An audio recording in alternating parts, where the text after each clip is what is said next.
So let's begin over here. I'm going to just mention the conclusion of what we came to yesterday, the conclusion of the Gemara, which seemingly is Rav Papa's understanding of the Mishnah. We did have Rava's understanding of the Mishnah, but Rav Papa asked some questions. Abai asked some questions on it.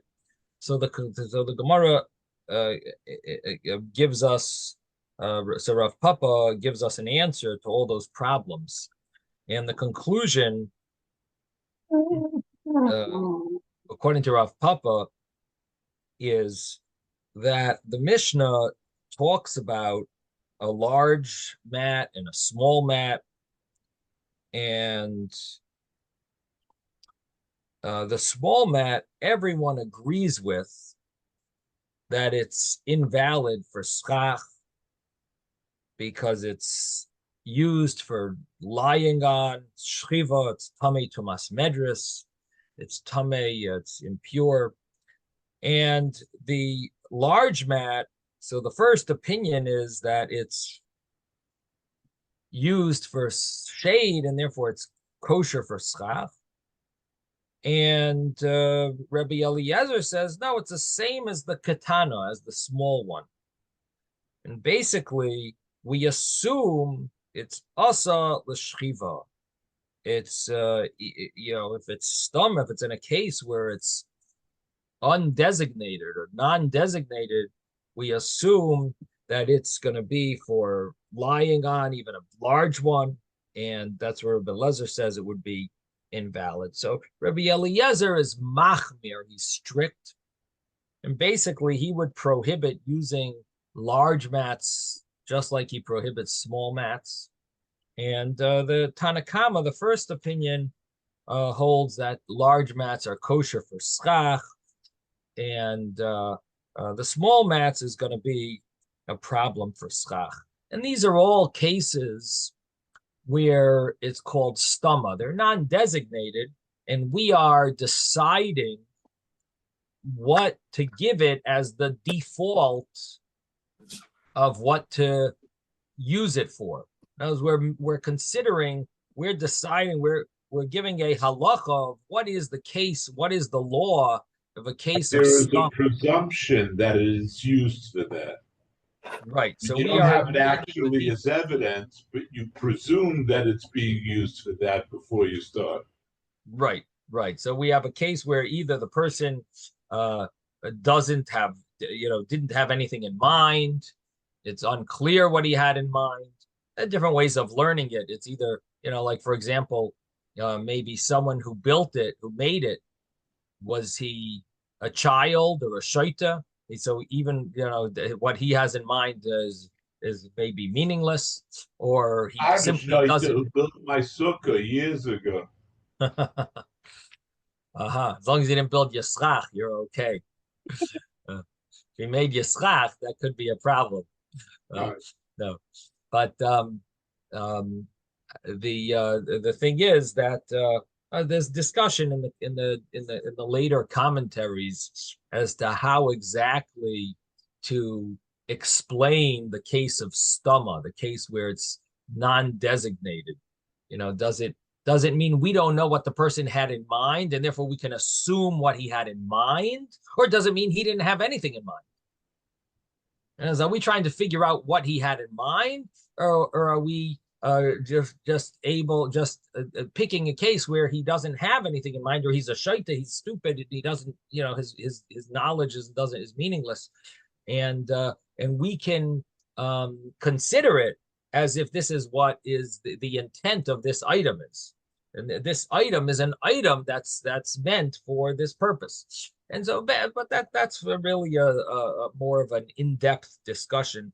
But the point that we have here is that the Tanakama, the first opinion, holds that it's a large mat is kosher and a small mat isn't. Rabbi Eliezer holds no, even a large mat is a problem. Rabbi Eliezer is machmer. This is the seemingly the conclusion of the Gemara.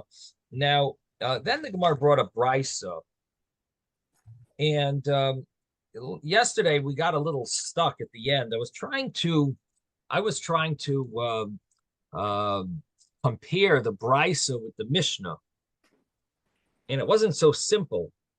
And the reason we were having a problem is this: the Brisa says that there's two types of mats. There's soft mats and there's harder mats. And the soft mats, the Brisa said that there's a difference if it's large or small. And the small ones you can't use for schach, but the large ones you can use for schach. The mat or the weave? When you say large now, are we talking No, about the area covered by the mat? Or are we talking about the type of weave that there is in the mat?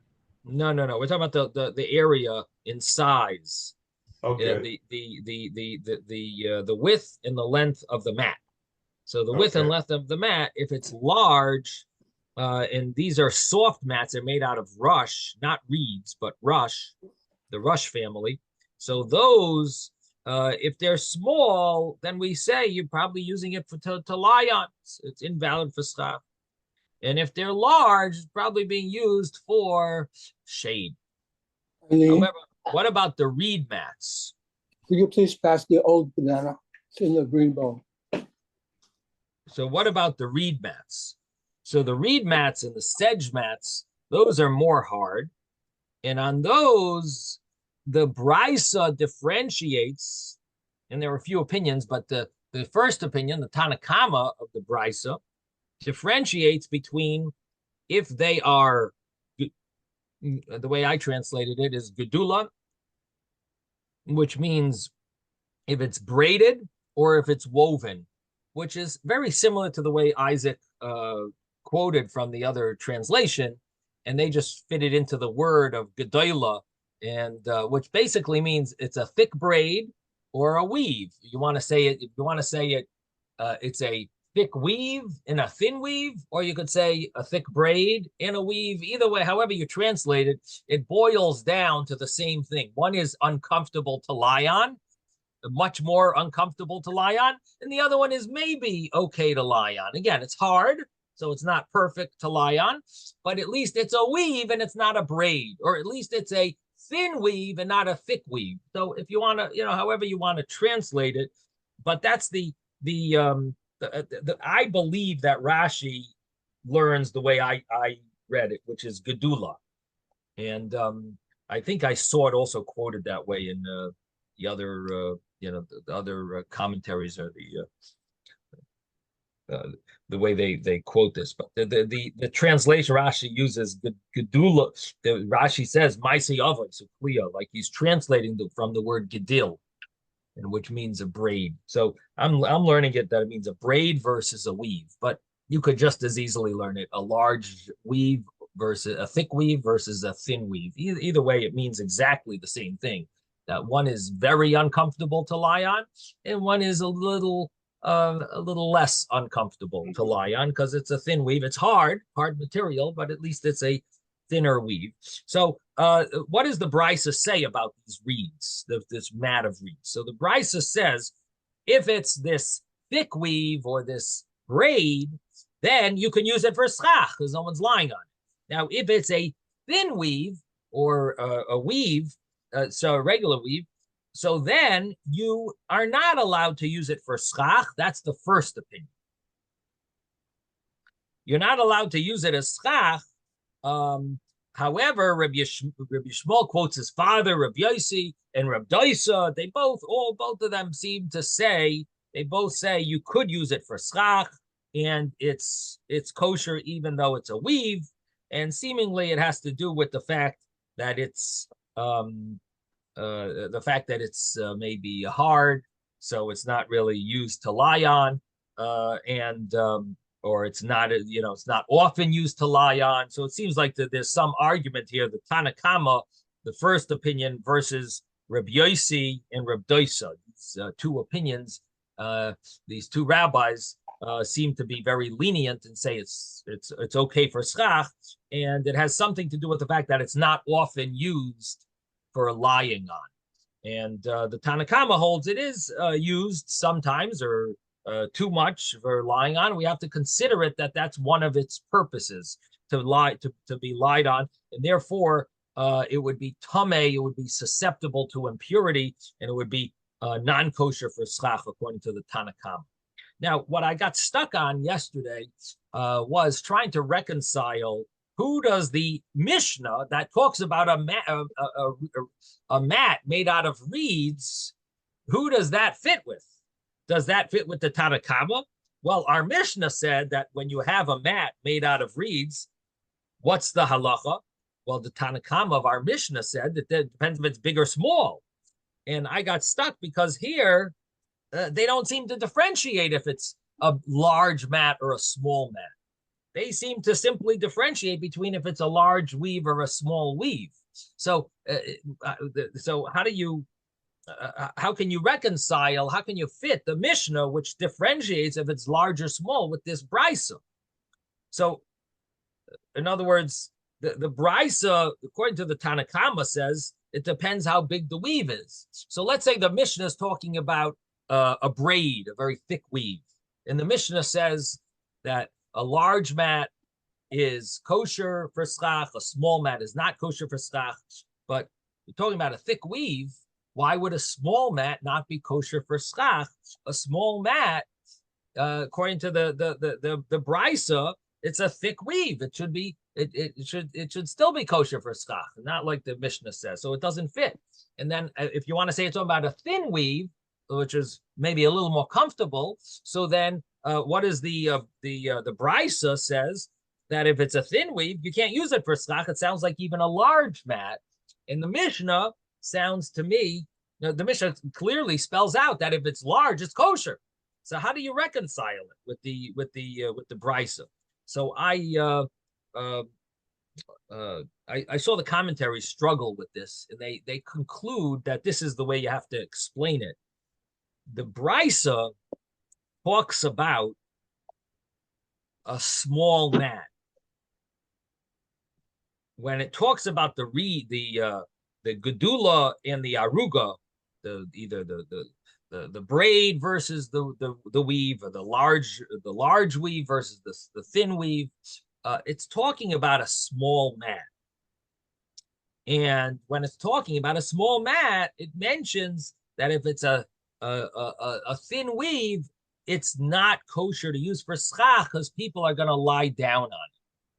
And if people are going to lie down on it, then it's going to be susceptible to impurity. It's not kosher for schach.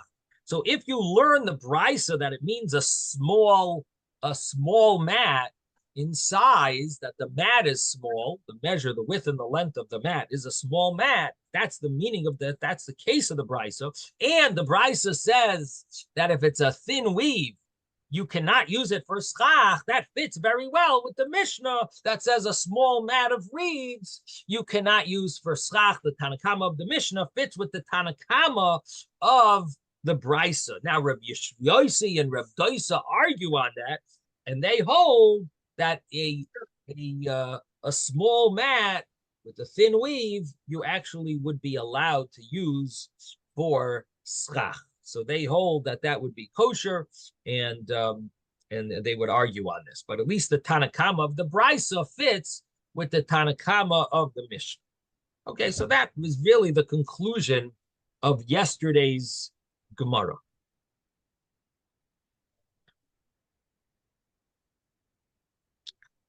The next Gemara is going to tell us that there are scenarios where something is not only tamei medrash. We've been learning about it's susceptible to impurity because people lie on it. And that has to do with something that's not really a vessel, but you're sort of making it into a utensil, into a vessel, because you have some usage for it, but you're sitting on it. So it has this unique type of impurity called medrash. It's something that carries your weight. It's carrying you, and ultimately, if something is used as an item that's meant Support to lie your on body. or meant to put your weight on, such an item becomes susceptible to impurity and all types of impurities. Once it's susceptible to the medras, it's susceptible to all types of impurities. It's sort of like now is considered a vessel almost. It's now susceptible to, if a dead body, if it touches a dead body, it also is impure, and that would be tumas medras. Now, what about something that's a vessel, but it's not meant to sit on? For example, you have a frying pan. A frying pan is not meant to sit on. It's meant to cook with.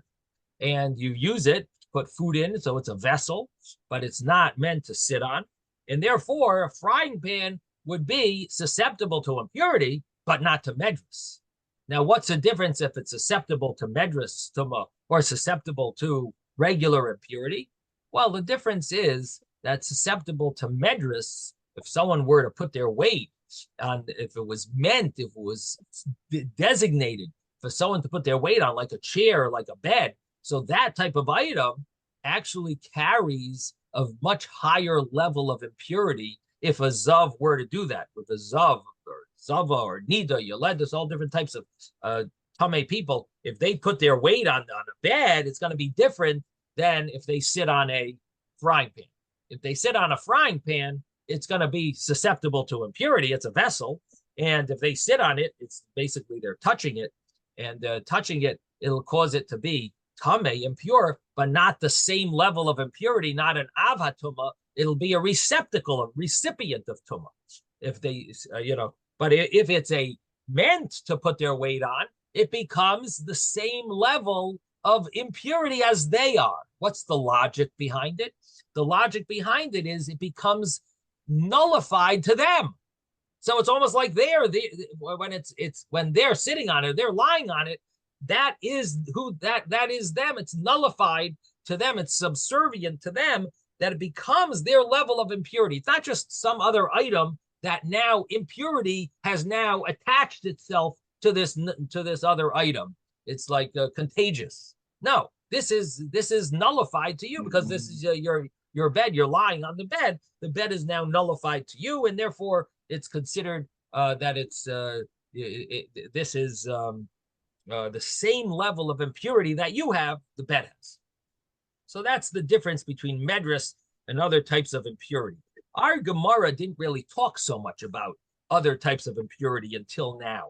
Why didn't it? Because when you talk about flat wood, flat reeds, flat other items and rush, these items are flat. They're not a receptacle. So they're not susceptible to other types of impurity. But because they might be used to sit on or to lie on, then maybe it would be susceptible. But on the regular circumstances, it's not a receptacle, it's not a vessel, it's not a utensil. And therefore, we didn't talk about this other types of impurities. But now the Gemara is going to mention that there are other types of impurities. That's something that is a vessel. It's susceptible to other types of impurities, and possibly medras as well. If you could say that it's designated to sit on or to lie on, that it could possibly as well be medras. So now the Gemara says Tanan Hasam, and Tanan Hasam is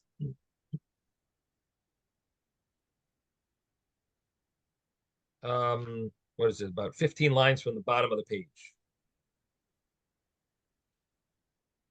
Page 20a, about 15 lines from the bottom. Tanan Hasam. We learned over there. And over there is a Mishnah.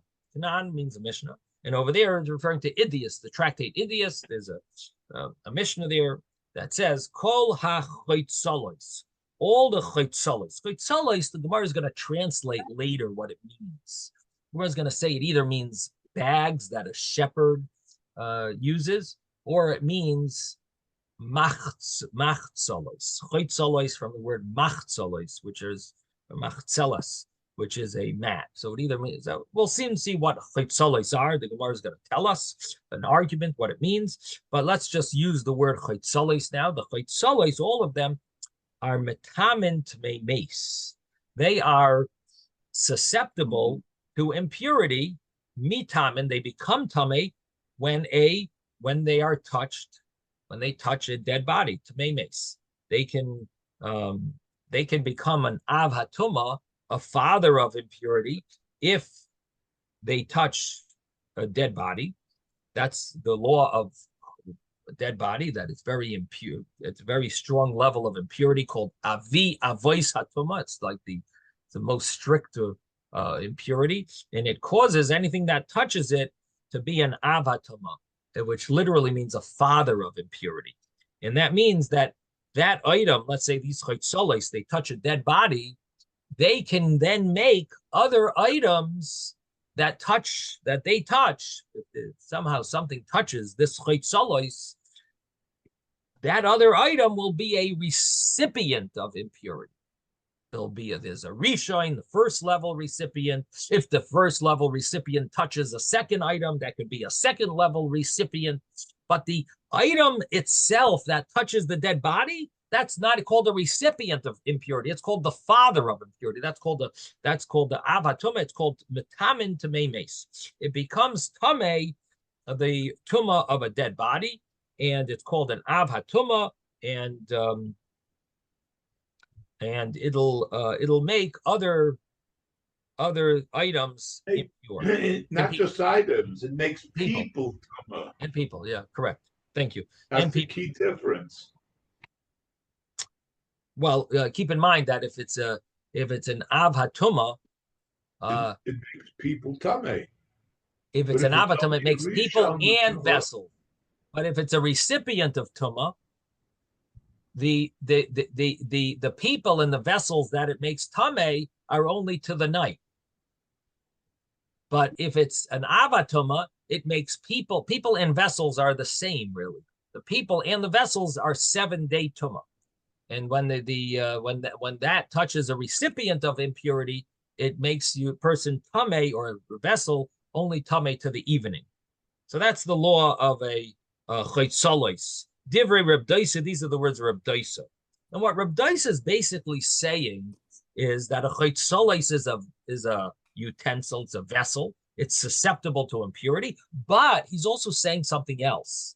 He's saying that it's susceptible to impurity if it touches a dead body, but it's not considered a reclining item. It's not considered an item used to sit on. That's also what he's saying. Because if that was true, he would say, not only is it tamei meis, that it's also tamei tumas medris. He would also say that it's called medris, that it's an item that's designated for sitting on or lying.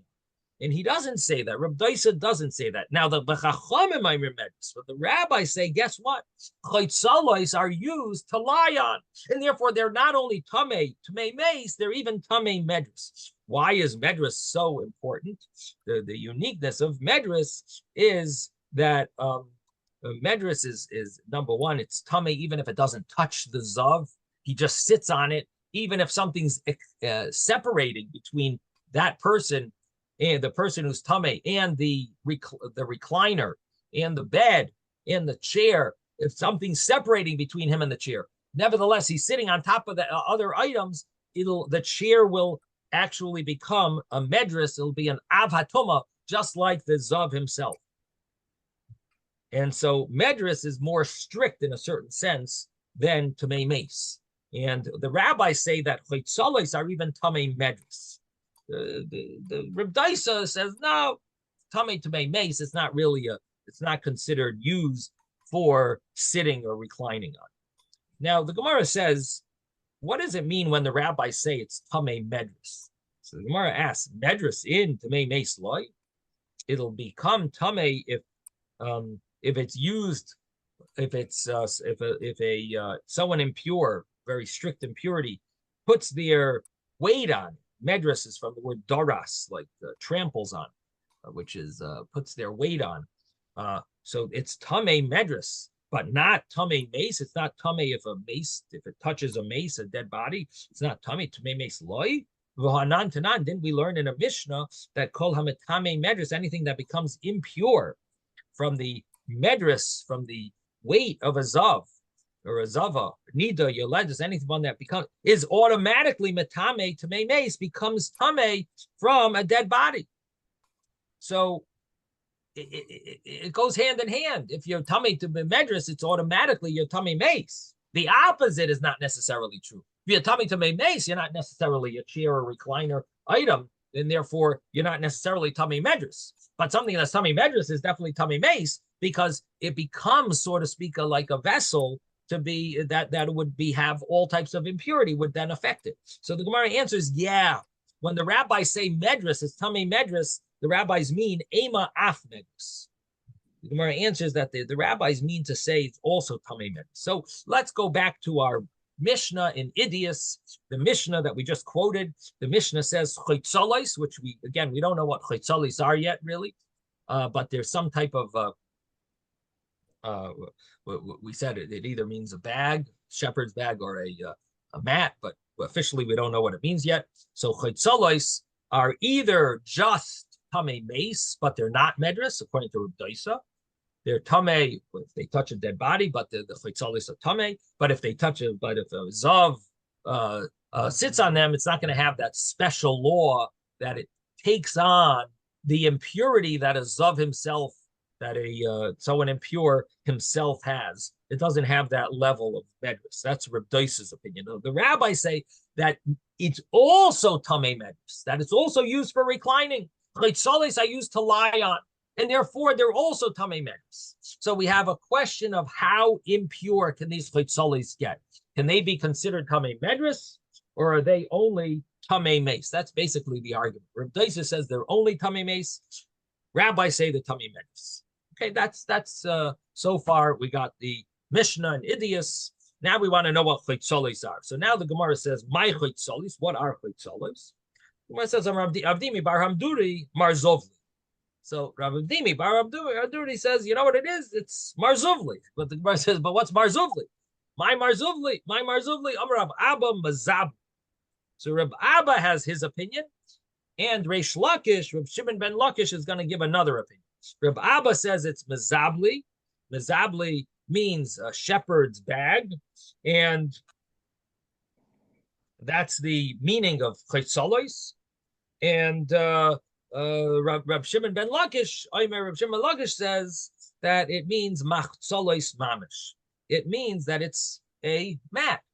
So now we have chitzolos either means a shepherd's bag or it means a mat, and what comes out is that, let's say it's a mat. So we now have a Mishnah that tells us that a mat is possibly tamei medress, but it's definitely tamei tumas mace, tamei mace. It definitely could be tamei from a dead body because it's a vessel, it's a utensil for some reason, and it's possibly a medress, which is the opinion of the rabbis. The rabbis say it's medress, chitzolis. Now we're going to have to reconcile how this fits with our discussion before, but we'll get to that in a moment. First, the Gemara says, the Uzda Reish Lakish l'taimei. Reish Lakish goes according to his reason. Dama Reish Lakish. Reish Lakish said, Hareini kaparas Reb Chia uvanav. He said an interesting line. There's a minhag when a person's parent passes away, chas v'shalom. So there's a minhag to say, there's a halacha in Shulchan Aruch, a person's supposed to say, Hareini kaparas mishkavai. I should atone, my pain that I feel should atone for this parent. And it applies both his father or his mother or his father, that a person sort of accepts the punishment. They should be able to have an enjoyable Gan Eden, and the suffering that I have, if they needed suffering, should be considered like I got it. But the suffering that I'm having, instead of it atoning for my sins, should atone for them. That's Hareini kaparas mishkavai. Reish Lakish said this about Reb Chia and his kids. He felt so close to Reb Chia, felt so this was someone he wanted to honor. So Reb Chia and his kids, he said, I am a kaparas of Reb Chia and his kids. And basically he quotes this halacha from Reb Chia and his kids. Well, before he says what the halacha is, the Gemara mentions that what was so special about Reb Chia and his kids, and it sort of like explains why Reish Lakish felt important to say this. So it says the first time Torah was forgotten, or in the beginning when Torah was forgotten. Now, I guess you can't say the first time, because there was a time in the time of Yeshua, Osniel Batnaz, which it doesn't mention here, but it says that in the beginning when Torah was forgotten, Ola Ezra mi Bavel Yista. Ezra went up from Bavel. So when Torah was forgotten, Ezra went up from Babylon, and he established it, meaning he reminded people, he remembered all the halachas that they forgot, and or he made rules that it shouldn't be forgotten, because he was teaching, would teach them Torah to the extent that they wouldn't forget anything. So he sort of he made a renaissance that they shouldn't forget Torah, and he made sure to teach Torah so much that they shouldn't forget any details. Now, what happened after that? Allah Ezra, the Chazra and Ishtakla, then they forgot again later on. And this was in the days of the Bnei Beseda, the children of Beseda. So it says that Allah Hillel Habavli V'yista. So Hillel came and went up to Eretz Yisrael, and Hillel learned from Shmai and Avtalyon, and Hillel went and he reminded them the halacha. This famous Gemara where they weren't sure if Pesach, the Erev Pesach fell out on Shabbos, if it's Doiche Shabbos, if it overrides Shabbos, and Hillel came and told them the halacha. They said, you know what, we're going to let you sit in the throne here and you teach. And they went down. They sat down as if they were students and let Hillel, because Hillel came and was miyas. Chazov and Ishtakcha. There was another time that Torah was forgotten, and this refers to that there was cities, villages that no one, that Torah was forgotten in these villages, and Reb Chia and his kids, what they would do was they would go to these villages, and Reb Chia would then write the Torah out on a Torah scroll, and he would write the six portions of the Mishnah, and he would teach it to different kids, and then he would tell the kids, you teach the tractates to the people who the other kid, you teach the tractates you learn to those that learn the other tractates. You teach the Chumash, Chumash, each Chumash to the other students who learned the other Chumashim or the other Mishnayos. And ultimately, Torah became remembered. They were able to all learn Torah. He reestablished the knowledge of Torah, that it shouldn't be forgotten. And so it became a tremendous thing. And Rabbi Shlakish was so respectful of this act that Reb Chia and his kids did, that he said, if all the pain that I have, I wanted to go to the it should be a kapara for Reb Chia and his kids. That and he says, V'chein Amar Reb Chia uvanav, and so says Reb Chia and his kids about this discussion of machatzolos, that loy nechlaku Reb Doisa v'chachamim, that Reb Doisa and the rabbis, who in this Mishnah that we quoted, there's an argument, Reb Doisa and the rabbis. So Reb Chia and his kids say they're not arguing on all types of machatzolos, on all types of mats. They're not arguing on the mats of Usha, Machzala Shal Usha. Now we turn the page, Shehin Tumeos, that they are tummy, because those are definitely tummy. They're not arguing about that. They're tummy, even medras. They're tummy because those are used to lie on. So those are for sure. That there's nothing else that they're even used for. And Shel Tiveria, Vishel Tiveria, and the mats of Tiberius, those mats, no one lies on. The Shein Tahiris, those are definitely pure. There's no question, because they're not used for lying on at all. So they're definitely not Tamei Medris. And Alman Nechlaku, now Rashi tells us that the ones of Tiberia are like harder. They're not fit to even to lie on. So that's why it's obvious that even Reb Doisa, or even the rabbis, I should say, even the rabbis who say that some mats are Tamei Medris, not Tiberia mats. Even the rabbis hold those are not Tamei. They all agree that they're tahar. We are not 20b. 20b, we just turned the page. That Shehein Tahiris, they're definitely tahar. Now, al ma nechlaku, and what do they argue? What is the argument of Doisa and the rabbis? Al shar makim, on the mats of other places that basically seems that Rashi says that there's the majority of people that don't use them for designate them to lie on, but some people do. So how do we look at that? Do we go by the majority? Do we say, well, they are used? There's a substantial amount of people that do use it. You know, how exactly? Well, that's where they argue. It's not the Usha mats and not the Tiberia mats. It's about other mats. That's where they argue mats of other places. Mar Savar, master holds that Kivan Deleka de Yosef Alayu, no one sits on them. So since, or as Rashi says, the majority of people don't sit on them, so they're similar to the Tiberius mats, that they're not considered designated for putting one's weight on. Umar Savar, and master holds that's more strict, the rabbis, Kivan de Mikri v'Yosvi Alayu, since sometimes they do sit on them, and they basically use it, they designate it to sit on. So since they sometimes do that, Kidu Usha Damyan, they're like the Usha mats, the ones from Usha. Usha was a place.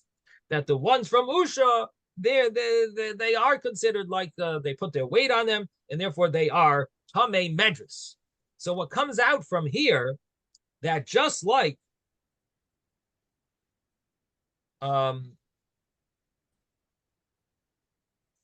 that Reish Lakish says that the meaning of Chitzolos means mats, it goes with his other statement that he mentions that the Reb Chia and his kids also talked about this discussion, and he uses the term mats there.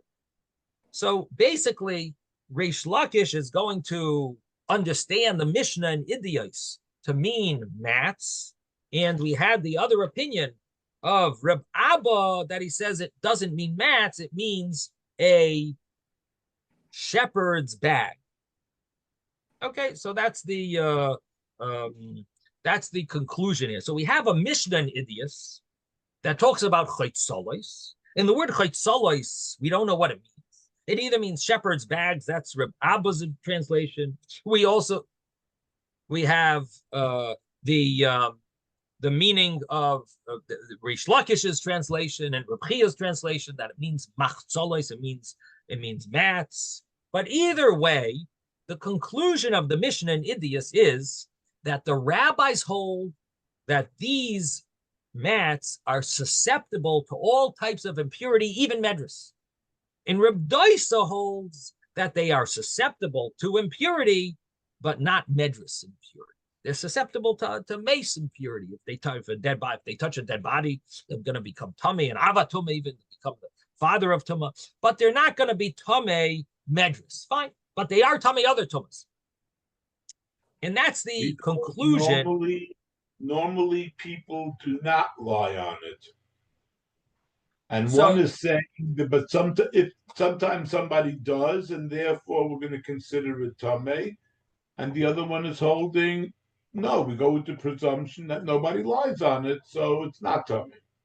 Right. So what it sounds like is that do you just make it you always go by majority and just that's it? Is it always just or do we look at a substantial since it's used this way for lying on, maybe not by majority of people, but there are people that make that consider it. There's maybe a substantial amount of people use it for lying on. Can we say that can't be designated to lie on? Can you say that? I mean, it is. So in other words, it's a little vague how to look at the statistics. Do we look at the statistics? Just look at majority. What, did majority use it for this? Or do we look at the fact that it's in these places that this is used for this? Not everyone, not majority of people, but it's often used for this. So so there's room to say either way. We have Reb Daisa, who's more lenient. We have the rabbis who are more strict, and they say that we consider it, that people lie down on it. And that's what it's for. It's used for this, and it's officially used to lie on, not by majority of people, but there's a nice minority that does use it for this purpose, and so therefore we're going to take that into consideration, and we're going to prohibit it. Say it's susceptible to medrash tumah. Now, even Reb Daisa says it's susceptible to impurity. He says it's susceptible to mace impurity. Now, the Gemara is going to have a problem with this. Why is the Gemara going to have a problem with this now, with what we've just concluded? Because this doesn't fit well with our previous Gemara. The previous Gemara mentioned that Reb Daisa and Reb Yosi hold you're allowed to use mats that are made out of reeds, even if they're small and they're woven, you could use them for schach. Now, if the meaning of chaytzalos are mats, how does Reb Daisa allow you to use it for schach if Reb Daisa says mats are metame tamei mace? They're not tamei medris. They're not used to lie on, but they are tamei mace. They are considered a utensil. If they're considered a utensil or a vessel, they're considered a vessel, they should not be usable for schach. So earlier in yesterday's Gemara that we learned, we said that you could use mats, according to Reb Daisa, you could use all these mats for schach. He even said even small, they're made out of reeds, and they're small. It's a thin type of weave, kosher for schach, Reb Daisa. And here he says that machzalos, he uses the word is chaytzalos, but the Reish Lakish's translation of it is machzalos. So these are mats, and these mats, Reb Daisa says they're tamei mace. So that means they are susceptible to impurity, not medrus, but who cares if it's medrus or not? The fact is they're susceptible to impurity. So if they're susceptible to impurity, how could you be used for schach? So yesterday's Gemara, we said they're usable for schach. Today's Mishnah and Idias, we brought that they're susceptible to impurity, to mace. They could become. So how could you reconcile these two statements of Reb Daisa? That's the Gemara's question here. Amar Mar, master said, and what we mean when we say master said, we mean let's bring up what we just quoted a little earlier. And what we're bringing up now is this a Mishnah from Tractate Idias that we started with today. And it says over there, Kol ha-chaytzalos metamen tamei mace. Chaytzalos, which we said could mean mats, according to Reish Lakish, it means mats. It's metame tamei mace. It's tamei. It becomes impure when it touches a dead body. Divrei Reb Daisa, these are the words of Reb Daisa. And Vehatanya, but didn't we learn in a brisa earlier the opinion of Reb Daisa that you could use it for schach? V'chein haya Reb Daisa, Reb Daisa would say, like the words of Reb Yishmael, who quoted his father, Reb Yosi, that says you could use it for schach, use mats for schach, even though they're small, even though they're a thin weave, and we said they're kosher for schach according to Reb Daisa. You could use it for schach. So how does that fit with the Mishnah in Idias? So the Gemara answers like kasha. It's not a contradiction. had the isle gedanfa, had the lesle gedanfa. Here it has a lip around it, which means that it's considered like a vessel. It could hold things. And this, the brisa that we said you could use for schach, a mat, means flat. It doesn't have any lip. It doesn't have any walls. And therefore, of course, then it's usable for schach as long as you don't lie on it. So as long as it's not a medras, it's not used to lie on, then it's not a vessel. It's not used as a vessel. But if it has a lip around it, then it would be considered a vessel. It would be at least tamei mace. I don't know if you lie on it, but at least it's tamei mace. That's invalid for schach because it's a vessel. So therefore, Reb Doisa can say in the Mishnah, in Idias, he could say it's susceptible to impurity of a mace. And in the Brisa, in our tractate, he could say that is kosher for schach because one's talking about it has a lip around it, one is talking about it doesn't have a lip around it. So that basically is the reason why we brought this question seemingly is because of this question. And that like answers a contradiction that we would have from the Mishnah in Idias, and so we sort of have a little clarity now on the mats, that there are certain types of mats that have a wall around it, they have some type of a lip around it, and it would be a vessel, and that would be a problem. Okay, now comes the Gemara and continues discussing the debate of what chitzolos means. I'm going to ask some questions on each of the opinions, Reb Abba and Reish Lakish. Meisvei, the student scholars asked a question.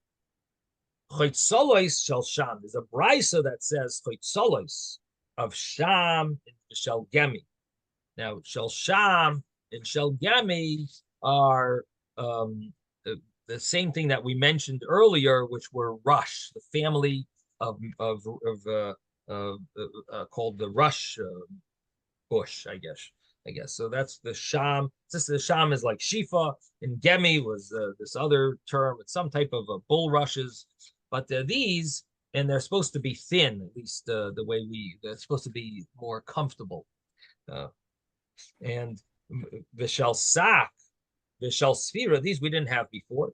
Shel sak is made from goat hairs, and the shel sfira are horse hairs. So if you have these chitzolos made out of these items, these materials, metame tmei mace, they are tame tumas mace. Divrei Reb Doisa, these are the words of Reb Doisa, very similar to the previous Mishnah that we had, that chitzolos are metame tmei mace, and that's the way Reb Doisa holds. These here he goes through and talks about what they're made from. He says, sham, gemi, sak, svira, these items are metame tamei mace. The rabbis say they're also tamei medras. And again, it seems similar to what we said earlier, that the Mishnah in Idias, where it said the same idea. Basically, it said that you have machzeles of that we said chitzolos matame tamei mace, and the rabbi said medras, that it means they're also tamei medras. So here also, just as the chitzolos are chitzolos of the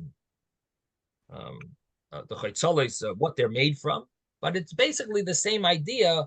And they're either, according to some, it's also matame medras. People put their weight on it. According to Reb Doisa, no, they don't put their weight. It's tamei tamei mace because it's a vessel, but it's not medras. Okay.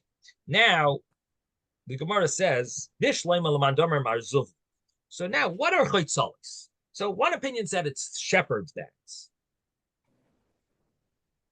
And if you want to learn that way, so the Gemara says, it's good according to the one that says marzuvli, that it means the shepherd's bag. That was that Reb Abba? Marzuvli. Well, Rav Avdimi bar Hamduri, said it was marzuvli, which Reb Abba translated to mean mazabli, these shepherd's bags. So it's those two rabbis, Rav Avdimi and Reb Abba. So it's good if you say marzuvli, which basically means these shepherd bags.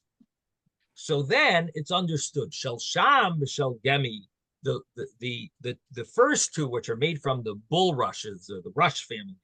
So those, they have holes in between the weave. And so we could understand that the bags that are made from those items, they're chazu lechinsa de peri, they're fit as a basket of big fruits, because even though they have holes, but they're not going to fall, the fruits are not going to fall through these holes. So it's almost like when you buy certain bags in the store of they're sort of like a net around, but there are holes in the net, like lemons. They sell them in a net. I don't know why, but for whatever reason, the holes, it's fine. They're not falling through the hole. So if you have some type of shepherd's bag made like a net, it's okay. It makes sense. It's still a vessel. It's a vessel. It's susceptible to impurity. You can't use that. It's matami to memes, and obviously such an item you wouldn't be able to use for staff. No question about that. Again, this is a bag. It's not even the machzol. We're not translating machzolis yet. We're translating this as bags. So it's susceptible to impurity. Now, shel sak v'shel sfira. What about the other two items, which are the hairs, the goat hairs and the horse hairs? So those are chazu legulti. They are fit for some type of, for some type of sack, bitsani, and basket, and which means that you could put even small things in those, because they don't even have small holes. They're very more tightly knitted together. So that we can understand that chitzolis means a bag. But if you want to learn that chitzolis means mats, so bishloima, it's good shel sak v'shel sfira.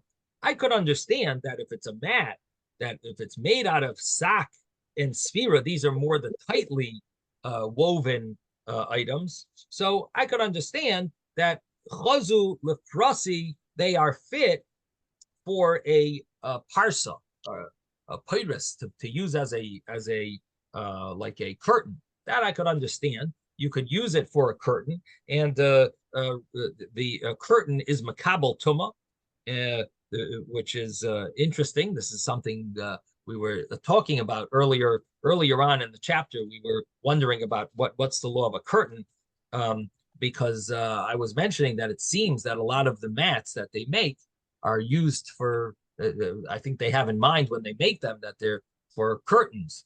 But in any event, a curtain is makabel tuma. The Gemara in Beya says that the curtain is makabel tuma. Taisus brings it over here. He says that viloin is tame. It's a curtain is tame because the shamish used to use that to warm up. So they would use it almost like clothing. They would stand in the corner over there in the curtain and sort of like wrap it around themselves. So therefore it's so these items are, I could understand that they're susceptible to impurity. They're like a vessel. V'nafvasa, it's also used, these the mats that are made from goat hairs and horse hairs. They're also good for v'nafvasa to use as a sifter, because they would sift flour with it, because basically it would be able to only small holes, and the tiny holes are good. The flour would get well filtered, and so there, it's a vessel. Ella, but shel sham shel gemi, the other two that they're more like a net, and it has big holes. Lamai chaza, what would you use such a thing for? It's not considered a vessel. How could you? If it's a bag, I can understand you put stuff in it. But what are you using it if it's hay? If it's a mat? So the Gemara answers chazu lanaz yasa. The Gemara says no, that you could learn that it means a mat, and it's fit for naz yasa. It's fit to use for they would cover, at least the way Rashi learns is they would cover the the beer with when they were making beer, they would cover it with this type of a net that would be like a cover. And so I don't know what it helped. Maybe that other big things shouldn't fall in. I'm not exactly sure why they would do that, but that's what they would use as a cover, and therefore it's susceptible to impurity. It's susceptible to to impurity because it's a cover.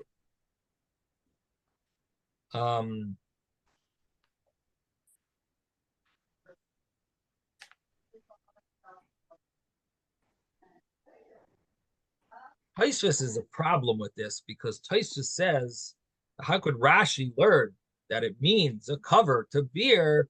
It's the Gemara, the Mishnah brings Mishnayos and Kalim that when you cover, covers are not susceptible to impurity. So how could you say it's a cover? Tosfos therefore wants to say that it means it's used as a receptacle for Naz Yasa, whatever. He doesn't explain himself, but he says it must be used not just to cover something. It's recipient of something. It's chazul and Naz Yasa. So we're translating Naz Yasa to be to cover the beer. It's fit for the beer. So to cover it, but he's translating it to mean it's fit to hold something, maybe hold this Naz Yasa.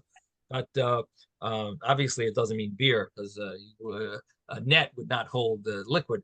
But however, Tosfos is translated, he says it can't be a cover. It just can't mean that because cover is not susceptible to impurity. The commentaries they struggle. They have an answer for Rashi. They say that there's a difference between if it's covering food or it's covered for a vessel, and therefore it could be considered, even though the Mishnah says that covers of are not susceptible to impurity, but that depends on what type of cover, and if it's cover for food or it's a cover there that's always there. And anyway, so that's the way to explain. That's how Rashi learns it. So that answers the Gemara's question of how could Reish Lakish learn that it means a machzolos. So we've asked a question on Reish Lakish, and we answered that it's not a question because it's still fit to use for this, and it seems like that's what people would do. And so that would be an answer to the question. Okay, so we have a little piece of Gemara left for tomorrow, Mitzvah Shem.